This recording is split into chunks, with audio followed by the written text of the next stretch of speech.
The German shepherd barked only once when the wedding ring disappeared into the snow. Before we begin, tell me where you're watching from tonight. And if you believe a person can lose a home, a marriage, and a future in one night, but still be led toward the exact place he was meant to find, stay with me until the end of this story. Because what happened to a broken former Navy SEAL, his German shepherd, and an old secret buried under the Montana mountains started with humiliation and ended with a choice that changed hundreds of lives. The storm came down hard over the Bitterroot Valley that night. Snow drove sideways across the long private road, striking the black iron fence around the Ashford estate and turning the world beyond the porch lights into a wall of white. Frost climbed the stone steps. The wind rattled the bare branches like old bones. Noah Granger stood at the bottom of those steps with a canvas duffel over one shoulder and a German shepherd pressed tightly against his right leg. Rex did not move. The dog's sable coat was dusted with snow, his ears angled forward, his amber eyes locked on the man standing above them. Walter Ashford wore a charcoal wool overcoat, polished boots, and the kind of expression rich men use when they want someone to remember exactly where they stand. He looked down at Noah like he was looking at a stain on his driveway. "You should have stayed gone," Walter said. Noah did not answer. He had spent 12 years learning how not to react. He had stood still under gunfire, under orders, under the kind of fear that turns men into strangers. But standing there in front of his wife's family home, with the snow cutting into his face and his whole life packed into one duffel bag, he felt something inside him go quiet in a way combat had never managed. Upstairs, behind the tall window curtains, Claire stood in the dim light of the second floor. His wife. She did not come outside. She did not call his name. She only watched. That was the part that hurt. Walter reached into his coat pocket and pulled out a silver wedding band. Noah recognized it immediately. He had left it on the bathroom sink 3 nights earlier after another. Argument about money, about therapy, about the construction jobs he could not keep because winter tightened his shoulder until he could barely lift a sheet of plywood. Walter held the ring between 2 fingers as if it were something dirty. "This family is done carrying you." Then he tossed it into the snow. The ring vanished beside the driveway without a sound. Rex barked once. Not loud, not wild, just one sharp sound, as if the dog had seen a line crossed that human beings were too proud to name. Noah stared at the spot where the ring had disappeared. His throat burned, but not from the cold. "Come on, Rex," he said quietly. The German shepherd hesitated, still staring at the snow. Then he followed Noah toward the old Ford pickup parked under the storm-dark trees. Behind them, the Ashford front door slammed shut. The sound rolled through the valley like a shot swallowed by winter. Noah climbed into the truck with a sharp wince. The old injury in his shoulder flared whenever the temperature dropped below freezing. Rex jumped into the passenger seat and turned once before settling beside him, his eyes still fixed on Noah's face. "Don't look at me like that," Noah muttered. "I'm figuring it out." The engine coughed, shook, and finally turned over. The heater barely worked. The fuel gauge had been broken for weeks. The check engine light had been glowing so long Noah had stopped noticing it. He drove away from the estate with both hands tied on the wheel. In the rearview mirror, the Ashford house disappeared behind curtains of snow and pine. For a moment he thought of Claire again, standing behind the glass, choosing silence. He almost turned around. Then Rex placed his head on the edge of the seat and breathed out slowly. Noah kept driving. The road curled into the mountains, narrower with every mile. Cell service vanished. Porch lights vanished. The world became headlights, snow, and black pine trunks rising on both sides like walls. 20 miles later, the truck sputtered. "No," Noah whispered. The engine coughed again. The dashboard flickered. Then everything died. The pickup rolled another 20 feet before sinking to a stop near the shoulder of a logging road. Silence swallowed the cab.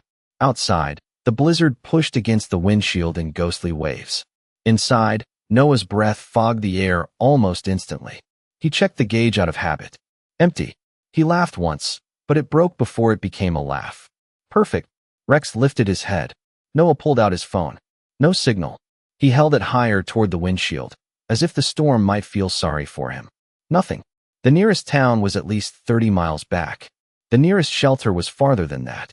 In this storm, on foot, with his shoulder half numb and the temperature dropping, the math was simple. Bad. Very bad.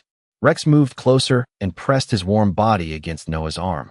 You know, Noah said softly, staring through the windshield. There's a rescue place south of Hamilton. They'd take you. Warm bed. Food every day. Maybe even find you somebody who isn't a complete disaster. The dog placed one heavy paw across Noah's lap. Noah looked down at it. For the first time that night, his face almost changed. Yeah, he whispered. I know. The wind screamed through the trees. Snow thickened along the edges of the glass. Somewhere far off, a branch snapped under the weight of ice.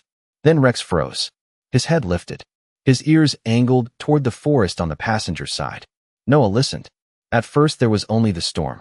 Then came a sound beneath it. Faint. Metallic. Clang. Noah frowned. The sound came again. Clang. Like loose iron striking wood somewhere down the slope. Rex stood on the seat, focused so hard his whole body trembled. What is it? Noah whispered. The dog barked once toward the trees. Then he jumped down the moment Noah opened the door. The cold hit Noah like a fist. Snow blew into the cab, across the dashboard, across the duffel bag, across the place where his life had been reduced to one bad decision after another. Rex, easy. But the German Shepherd was already moving downhill between the pines. Noah grabbed the flashlight from under the seat and followed.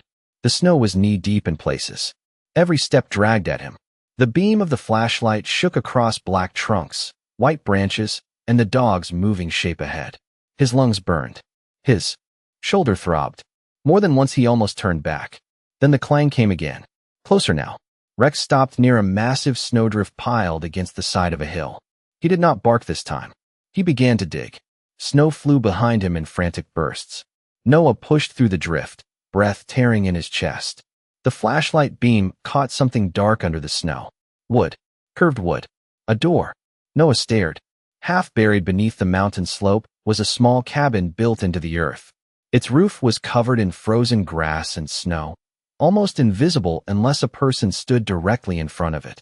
The rounded front door was dark with age and reinforced with old iron bands. Beside it, a rusted lantern hung from a bent hook. The wind kept swinging the lantern against the door. Clang, clang. Noah exhaled slowly. You heard that from the road? Rex kept digging near the threshold.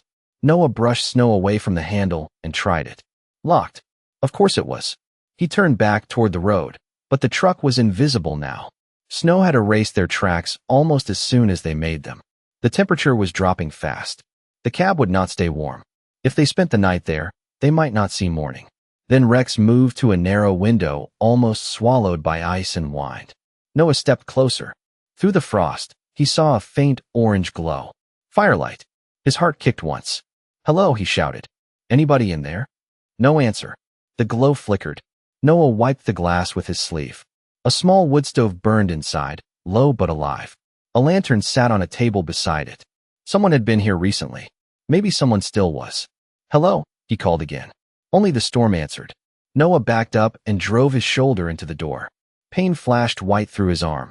The door held. He cursed, braced himself, and hit it again. Wood cracked. On the third hit, the old latch broke.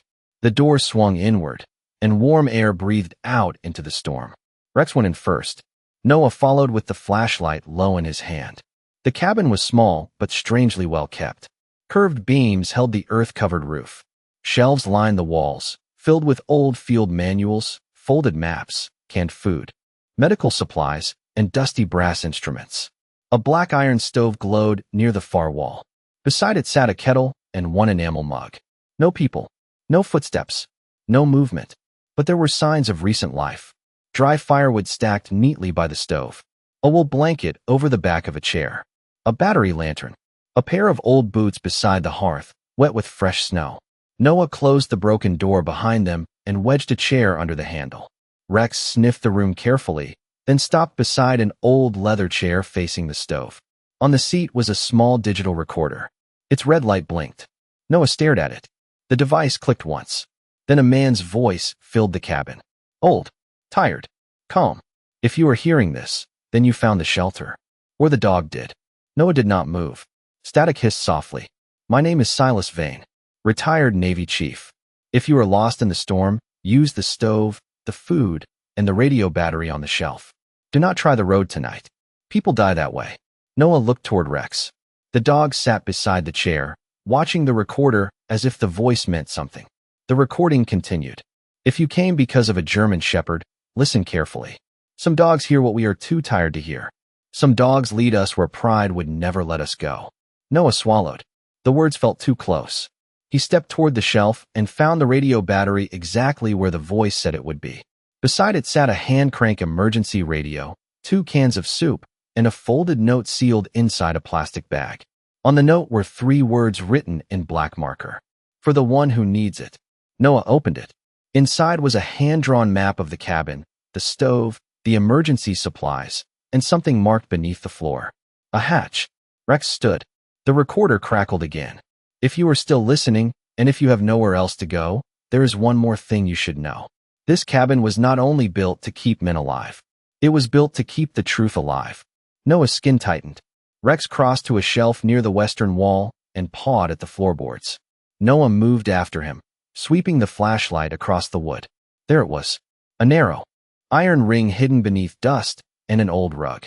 Noah stared at it. You've got to be kidding me. The recorder spoke as if answering him. If the hatch is open, do not take anything unless you are prepared to carry the weight of it. Noah almost laughed. He should have shut the recorder off. He should have warmed up, slept beside the stove, and walked out at daylight. He should have spent whatever future he had left trying not to make things worse. But then Rex looked up at him. Loyalty over fear. The tattoo on Noah's forearm, half hidden beneath his sleeve, seemed to burn under the fabric. He gripped the iron ring and pulled. The hatch groaned open, releasing cold, stale air from below. Stone steps disappeared into darkness. Rex backed away 1 step, not afraid exactly, but cautious. Noah took the flashlight and whispered, "Stay close." Then he went down. The stairway curved beneath the cabin, deeper than he expected. Stone walls pressed close on both sides. Old wiring ran along the ceiling. The air smelled of cedar, damp rock, metal, and paper sealed away for years. At the bottom, the passage opened into an underground room built into the mountain. Noah stopped. The bunker was not large enough to be military, but it had been built by someone who knew how to hide things. Steel shelves lined the walls. Waterproof cases were stacked in rows. Filing cabinets sat bolted to the concrete. A long work table stood in the middle under 2 low battery lamps that came on with a flicker when Noah's boot hit a pressure switch near the floor. But the first thing he saw was not money. It was photographs. Hundreds of them. Veterans beside wheelchairs. Military working dogs beside folded flags. Women holding children on the steps of small houses. Men sleeping in shelters. Handlers kneeling beside old German shepherds, Malinois, Labradors, and mutts with gray around their muzzles. Every picture had the same small mark in the corner. A black shepherd inside a circle. Noah stepped closer. Across the center wall, hand-painted letters read, "No one who served should freeze outside." Rex stood beside him in complete silence. Then Noah noticed the files.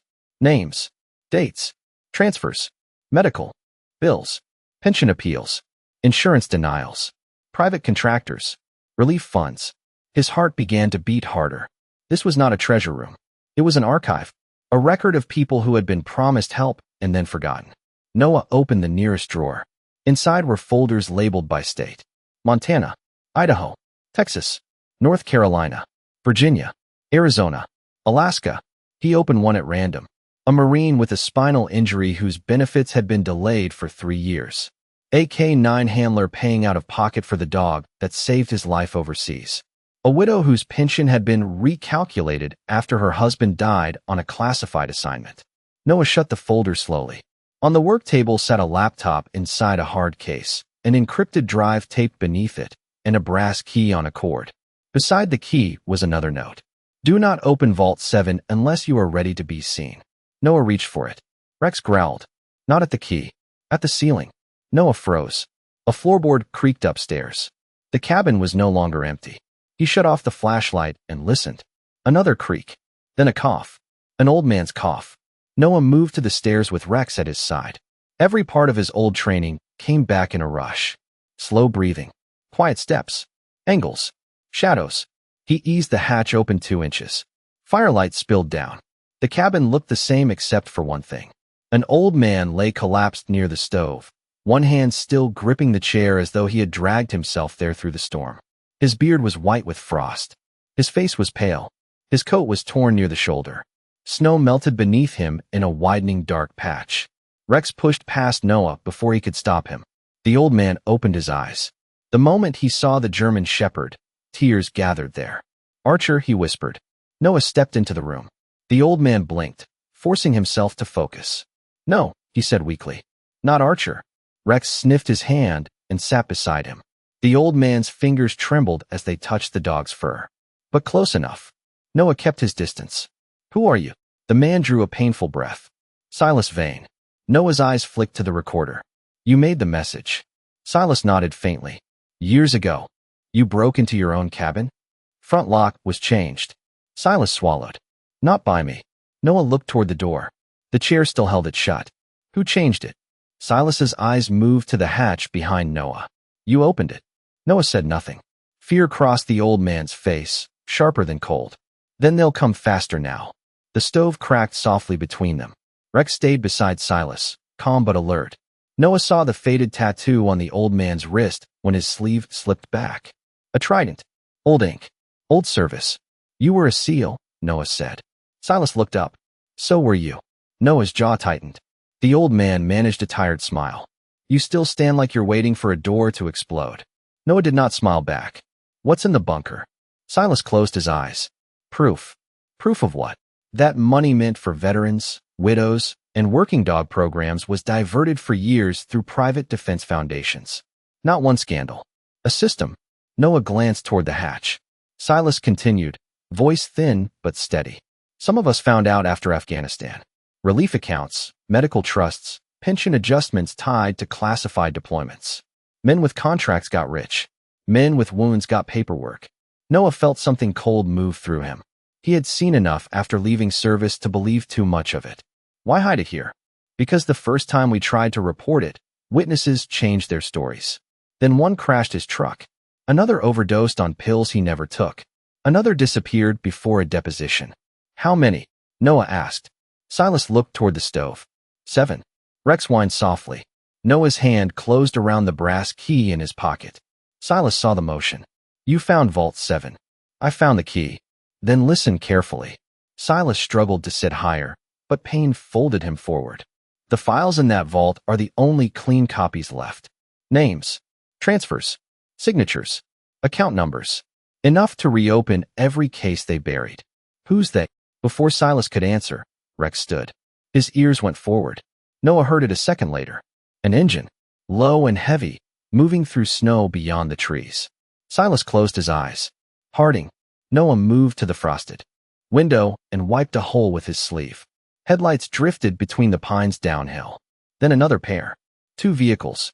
Maybe more. How did they find this place? The hatch triggers a backup beacon if the old satellite system still works. Silas coughed, and the cough shook his whole body. "It was supposed to alert my attorney if I died here." "No offense," Noah said, "but your system needs work." Silas almost smiled. Then the smile vanished. "Harding isn't police. He used to run intelligence support for one of the contractors named in the files. He knows how to make a problem disappear and leave paperwork behind." The engine stopped outside. Doors opened. Boots crunched in snow. Rex planted himself between the stove and the door. Noah scanned the cabin. No weapon. No working phone.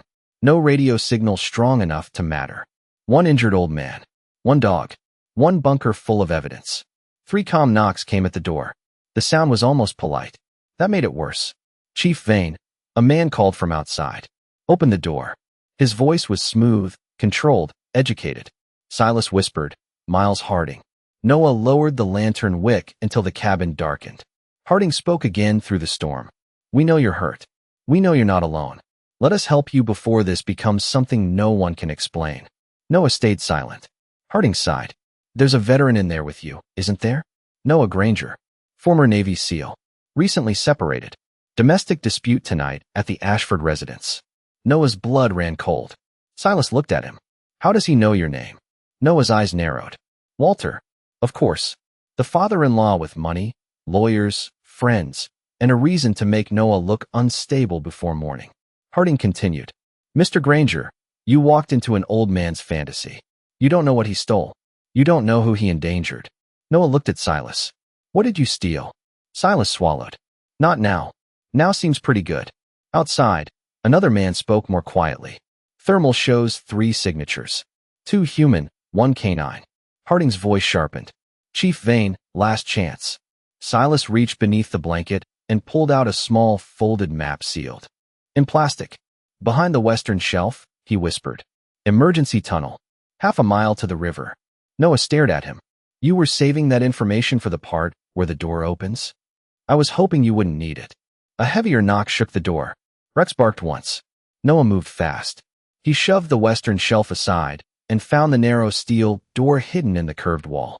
The handle was rimmed with frost. Can you walk? He asked. Silas tried to stand and nearly collapsed. Rex pushed against the old man's legs, bracing him. Noah stared at the dog for half a second. Then he put Silas's arm over his shoulder. Move. The steel door opened with a groan. Cold darkness waited beyond it. Behind them, the front door cracked under a shoulder strike. Harding's calm voice lowered into something colder. Don't make me write this story for you, Noah. Noah helped Silas into the tunnel. Rex slipped ahead. The cabin door splintered behind them as Noah pulled the steel door shut. Darkness swallowed them. The tunnel smelled of stone, rust, and frozen earth. Water dripped somewhere in the black. Noah kept one arm around Silas and the other hand on the wall, while Rex moved ahead with steady confidence. Muffled voices echoed behind them. Harding's men were inside the cabin now. How far? Noah whispered. Quarter mile to the split, Silas said. Then left. River exit. You said half a mile. Feels shorter when no one is chasing you. Despite everything, Noah almost laughed. The tunnel sloped downward. Frost coated the stone where mountain air leaked through cracks. Silas was fading fast, his breath rough and shallow. Noah could feel the old man's weight increasing with every step. Behind them, metal scraped. The hidden door opened. Rex stopped and looked back. Noah shut off the flashlight. Darkness collapsed around them. Footsteps entered the tunnel behind them. Calm. Unhurried. Harding's voice drifted through the black. You were easier to track than I expected, Noah. Noah kept moving. Harding continued. Your father-in-law was surprisingly cooperative once we explained that you might be involved in the theft of federal evidence. Noah felt anger rise, but it came. Quiet and cold. He threw my ring into the snow, Noah said under his breath. Then sold me before it melted. Silas whispered. Men like Walter always know which side of power keeps them warm. Harding's footsteps stopped somewhere behind them. You think you're protecting a hero, he called. Ask him about the money. Noah's grip tightened on Silas. Silas said nothing. Harding's voice echoed down the tunnel. Ask him why a dying man hid $19.5 million instead of giving it to the veterans he claims to love. Noah stopped. The silence that followed was worse than the accusation. Silas lowered his head. Rex whined softly ahead of them. Noah, Silas whispered. Keep walking. What money? Later. Now. Silas drew a shaking breath. It was not stolen from veterans. It was stolen from the men stealing from veterans. Noah stared at the shape of him in the dark. Silas continued. Private accounts. Shell foundations. Contractor bonuses routed through relief programs. I intercepted part of it before it vanished overseas. You stole it. I took evidence and leverage. Same thing to a prosecutor. Maybe. Silas's voice cracked. But it built ramps. Paid surgeries. Got service dogs placed with men who were sleeping in cars. It kept widows in houses while lawyers argued over files. Harding laughed softly behind them. Listen to him. Every thief has a charity story. Noah closed his eyes for half a second. The world had never been clean. Not in war. Not at home. Not in boardrooms where men thanked soldiers in public and robbed them in private. But the dog beside him was clean. The old man's fear was real. The archive was real. And Harding's men were not walking through a blizzard for charity. Noah opened his eyes. Move. They kept going. A faint blue glow appeared ahead. Snowlight. The exit.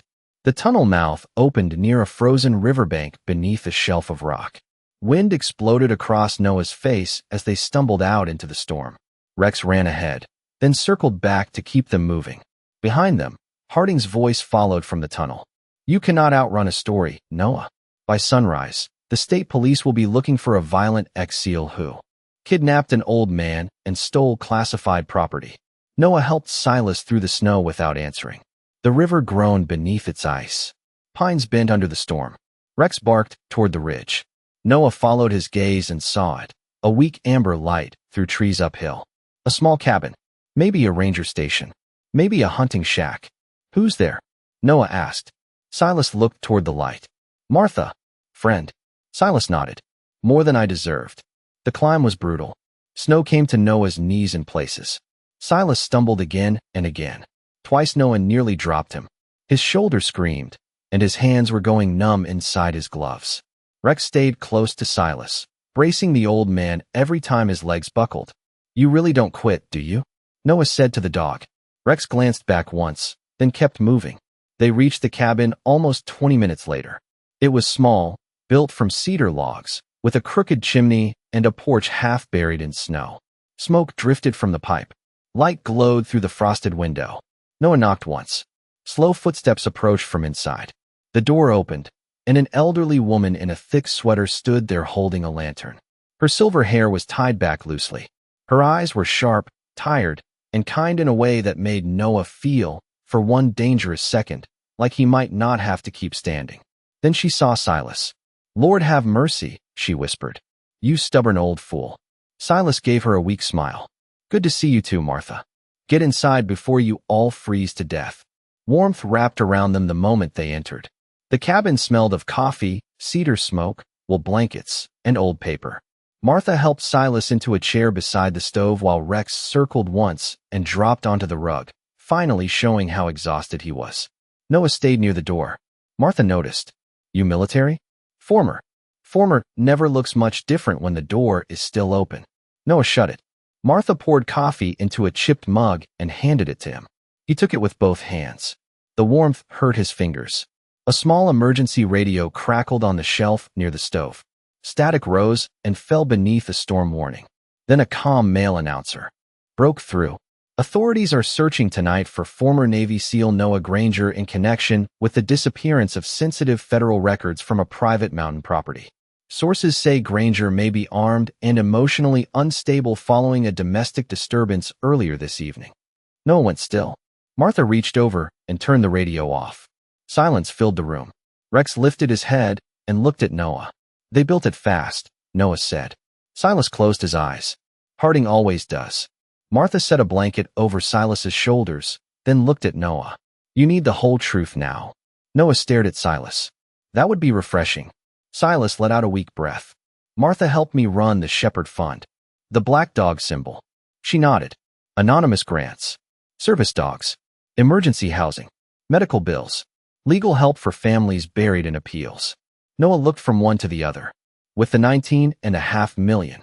With part of it, Silas said. Enough to keep people alive. Enough to keep the trail open. The rest is still tied to the files in Vault 7. Martha walked to an old trunk and opened it.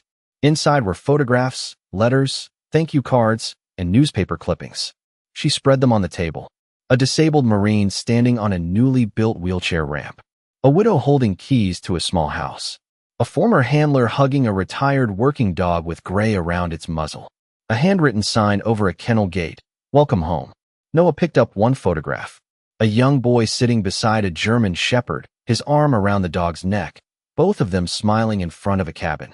On the back, someone had written, Dad slept through the night for the first time in 6 years. Noah looked away.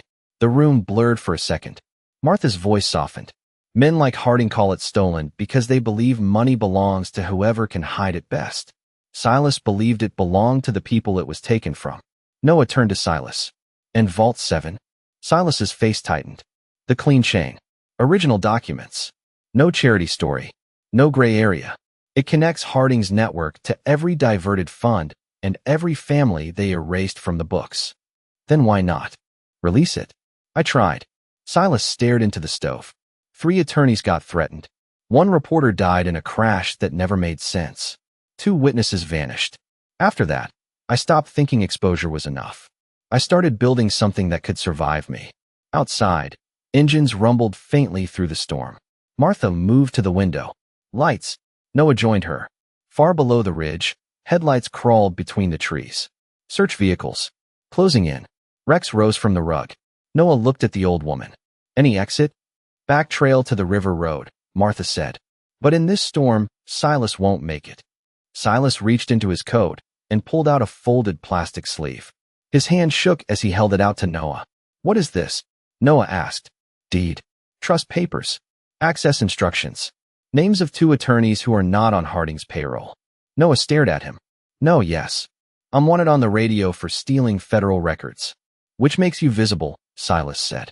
Harding can bury an old man in the mountains. Harder to bury a man the whole state is suddenly looking for. Noah laughed once in disbelief. That's your plan? Use me as bait. Silas's eyes filled with regret. No. My plan was to die before anyone else had to carry this. But Rex found you. At the sound of his name, the dog stepped closer to Noah. Martha looked at him gently. Every person who ever found that first cabin came there after losing something they thought they couldn't live without. Noah thought of the ring disappearing into snow. Claire behind the window. Walter's cold voice. His dead truck. The shelter he had almost promised Rex because he thought the dog deserved better than a man with nothing left. And now here he was, holding papers that might ruin powerful men or get him killed before sunrise. Outside, a searchlight swept across the ridge. Martha's cabin flashed white for 1 second, then dark again. They're close, she whispered. Silas leaned forward, every breath painful. Noah, listen to me. Vault 7 is not about revenge. It is about names. If those files go public the wrong way, Harding will claim they are forged, stolen, corrupted. He will turn every victim into a headline, and every family into collateral damage. Then what do? Get the files to the attorneys. Get the money into the trust. Let the families speak first. Not the networks. Not the politicians. The families. Noah looked down at the photographs again. Forgotten veterans. Abandoned dogs. Widows with paperwork instead of answers. Men and women who had served and then been left to freeze in a country that loved the uniform more than the person inside it. Rex pressed his head against Noah's hand. Noah closed his fingers in the dog's fur. What would you build? Martha asked softly. Noah looked at her. With the land. The trust. The fund. What would you build if you lived long enough to decide? The question went through him deeper than he expected. Noah looked around the little cabin. The stove. The blankets. The coffee. The dog at his side. For the first time that night, warmth was not just temperature. It was a possibility. He spoke quietly. I'd build a place where nobody gets thrown away. Martha's eyes filled with tears. Silas leaned back, as if something heavy had finally slipped from his chest. Outside, vehicle doors slammed. Voices moved through the storm. Rex growled. Noah placed the papers inside his jacket. Then he picked up the emergency radio. What frequency reaches the county dispatch? Martha blinked. You can't call them. Harding already. I'm not calling to explain. Noah turned the dial, listening through static. I'm calling to make sure everyone hears the same thing at once. Silas opened his eyes. Noah found the channel. Weak, but alive. He pressed the transmit button. This is Noah Granger, former United States Navy, currently at the Vane cabin north of the Frozen River Road. I am with Silas Vane, who requires medical assistance. I am unarmed. I am also in possession of evidence involving diverted veteran relief funds and possible criminal misconduct by private contractors. Martha stared at him. Outside, the voices stopped. Noah continued. Multiple armed private personnel are approaching this cabin in a blizzard. I am requesting sheriff, state police, medical, and any available federal oversight. This transmission is being recorded. Static hissed. Then a dispatcher's voice broke through. Unknown caller. Repeat your location. Noah did. A second voice came on the line. Mr. Granger, are you saying armed men are at your location? Before Noah could answer, Harding's voice came from outside the cabin. Noah, turn off the radio. The dispatcher heard it. Noah pressed transmit again. That was one of them. Silence. Then the dispatcher's voice sharpened. Units are being notified. Stay on the line. Harding stepped into the porch light, his coat dark with snow, 2 men behind him. Through the window, Noah saw the moment Harding realized the story had slipped out of his hands. For the first time, the man looked angry. Noah, Harding called. You are making a mistake. Noah opened the cabin door a few inches, keeping the radio in his hand and Rex at his side. No, he said. I made my mistake when I believed losing everything meant I had nothing left to protect. Harding stared at him through the snow. Behind Noah, Silas struggled to stand, Martha supporting him. Rex stood in the doorway, not lunging, not barking, just present. The dog's eyes stayed fixed on Harding. From far down the valley came the first faint sound of sirens. Harding heard them too. His face changed. Not fear exactly. Calculation. The kind men like him used when power stopped feeling certain. He stepped back from the porch. "This is not over," he said. Noah looked at him. It never was. The sirens grew louder beneath the storm. Harding and his men retreated into the trees, but not fast enough. By sunrise, county deputies had blocked the river road with flares burning red against the snow. State troopers arrived behind them. Then came two black federal SUVs that made nobody on the ridge look comfortable. Silas was taken out on a stretcher, alive but barely. Martha rode with him, one hand on his shoulder and the other clutching the wooden box of photographs like it was a family Bible. Rex tried to follow the stretcher until Noah called him back. The dog obeyed, but he kept his eyes on Silas until the ambulance disappeared behind the pines. Noah was cuffed for 3 hours. He was questioned for 9. A young deputy with kind eyes apologized while locking the cuffs. An older detective did not apologize at all. He asked Noah the same questions over and over beneath a portable heater in the back of a command trailer.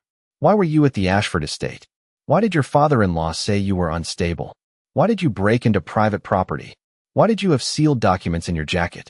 Why did armed contractors claim you assaulted them? Noah answered every question the same way. Play the radio recording. At first, nobody wanted to. Stories are easier to control before people hear the part that does not fit. But the dispatcher had logged the call. The sheriff had already heard Harding's voice telling Noah to shut off the radio. 2 deputies had found Harding's men trying to leave the ridge with encrypted drives wrapped in thermal blankets.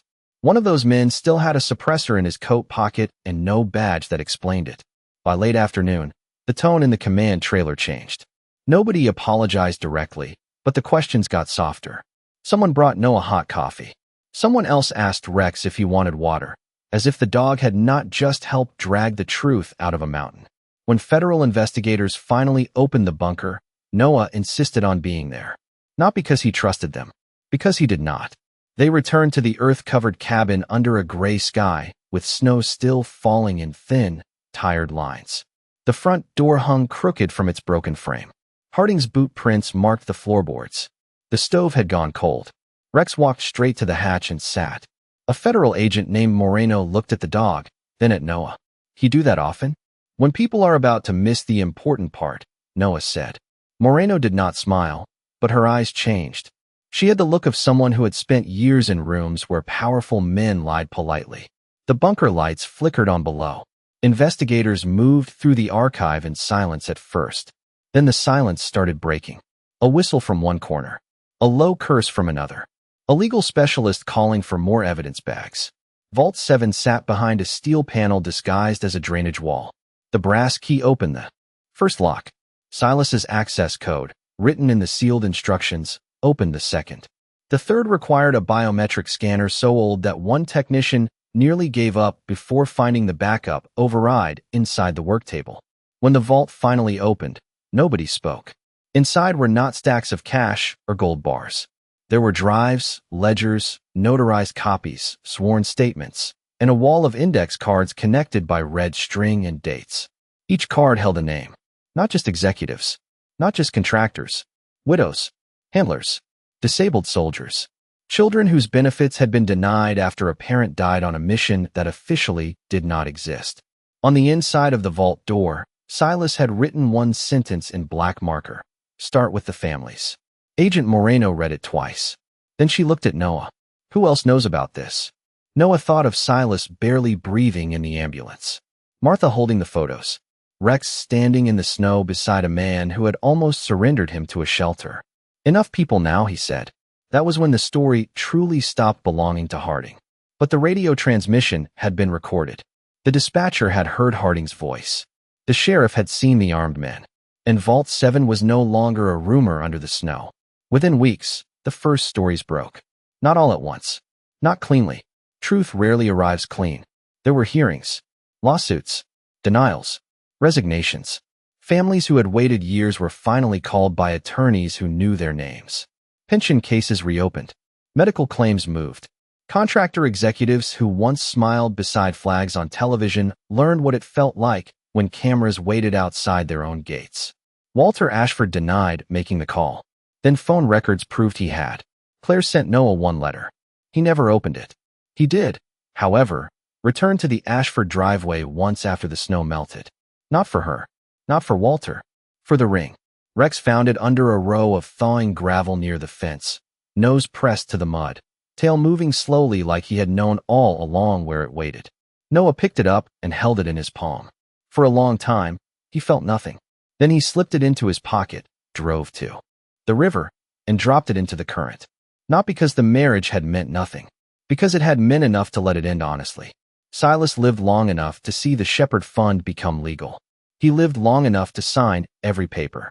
He lived long enough to sit on the porch of the rebuilt cabin in late spring, wrapped in a blanket, watching Rex chase sunlight through the grass like the world had never been cruel. 3 months later, he passed in his sleep with Martha holding one hand and Noah sitting nearby. Rex lay at the foot of the bed until morning. By the next winter, travelers on the old river road began noticing a wooden sign near the pines, beside a rebuilt cabin with round windows and smoke curling from the chimney. The sign read, "No soul left in the cold." Veterans came quietly from across the country. Some came angry. Some came ashamed. Some came with duffel bags and court papers and dogs too old to work, but too loyal to leave behind. There were warm beds, hot coffee, legal help, a barn converted into kennels, a workshop where men who thought they were useless learned to build again, a wall of photographs in the main lodge, not of heroes, but of people who had survived the part after heroism, which is often the harder part. No one ever called it a miracle.